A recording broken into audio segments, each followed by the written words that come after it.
Oil sticking under 90 bucks a barrel, but is a run back to 125 just around the corner? King Operating CEO Jay Young lays out why it could. Right now, though, let us talk oil, because as you know, there's been some relief at the gas pump over the past 2 months. Oil prices, while still well above pre-pandemic levels, have come down a little bit since spring. But that could all change going into fall. Demand for gasoline still remains very high. And with millions of Americans potentially hitting the road and going back to the office 3, 4, even 5 days a week, it could pop even more. Combine that with American production not rising very quickly, and America now actually exporting a ton of oil, and that could be the recipe for higher prices. Talk more now about all of this with Jay Young. He is the CEO of King Operating Corp, an independent oil and gas producer. Jay, good to have you back on. When I saw some of the oil export numbers, I kind of had to do a double take because we've always exported some oil since they legalized it a couple of years ago, but it's actually amazing how much oil we are actually selling outside of America now. Yeah, exactly. And I mean, we're getting back there to that importing, but we're also producing more oil, but we're still not where we need to be. Our rig count in the United States is still not where we need to be. We're up 50% from last year, but that doesn't mean that we're out of the woods. I mean, we still need to continue our drilling in the United States. Our governments need to get behind us more and talk about content. If you need content, there is a lot of content for drilling for oil and gas in the United States. There's a lot of content with federal governments, that need our support. We need our state governments to continue on. I mean, there's just so much information right now that is not out there. Yeah. That's proactive, if you will, right, about trying to produce oil and gas and trying to get back.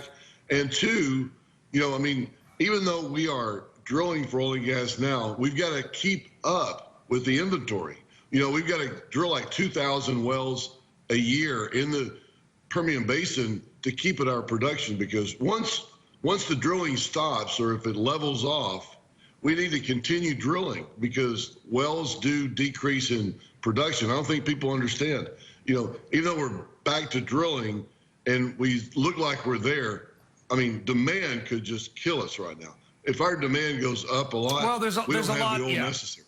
There's a lot of content to your point, Jay, and I don't want to get into the politics of it because it's too doggone early for that. But, obviously a lot of people say, oh, all the leases, and why aren't they drilling? And they make it sound so easy, and with all due respect to anybody, it's not that easy. And I hope to come out, by the way, to West Texas in late September, maybe even early October, and tell more of this story that just because you've got a lease doesn't mean you've got a permit. And even if you got a permit, doesn't mean you have people. And if you got people, doesn't mean you have frac sand or water or a way to get the oil out, does it? There are a ton of hurdles that still exist.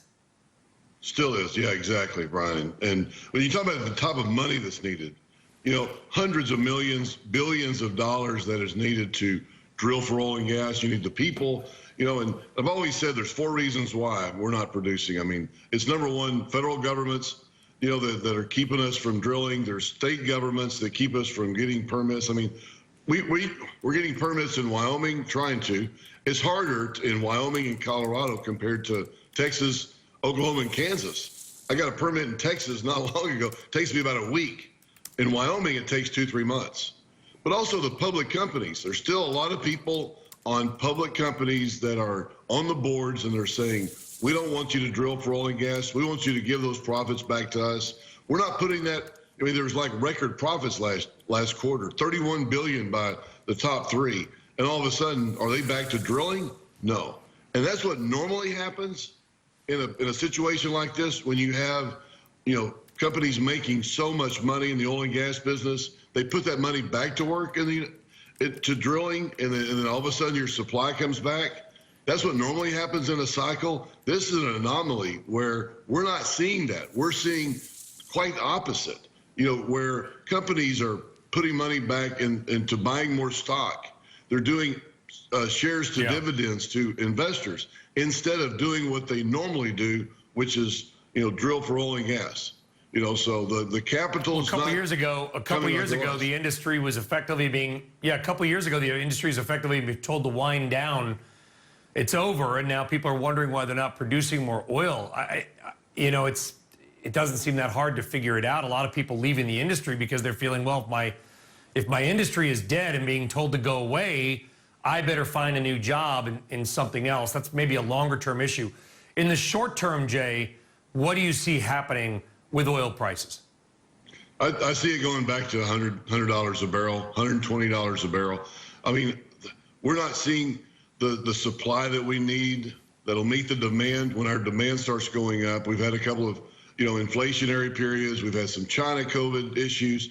Those kind of issues bring our demand down. When it brings demand down and we have an oversupply, obviously the prices are coming down. But as you see this morning, prices are coming back. I see, by the end of the year, we can see $120, $125. I mean, it's just, we're not doing the things necessary in a market like this to keep the price down. We need support from the governments. We need more capital. A lot of institutions are not bringing the capital back like they were before.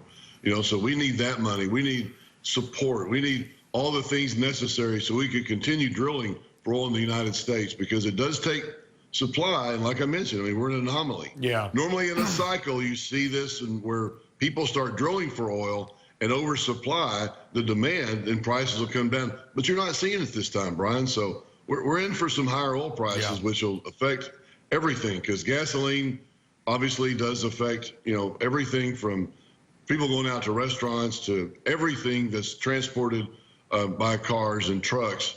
Prices are going to be higher. And gasoline demand remains very, very high. Had 1 week where it kind of dipped, but other than that, it's been very, very high, according to the federal government's own data. Jay Young, King Operating Corp. We appreciate it, Jay. Important views. Thanks, Thank you. Have a great day.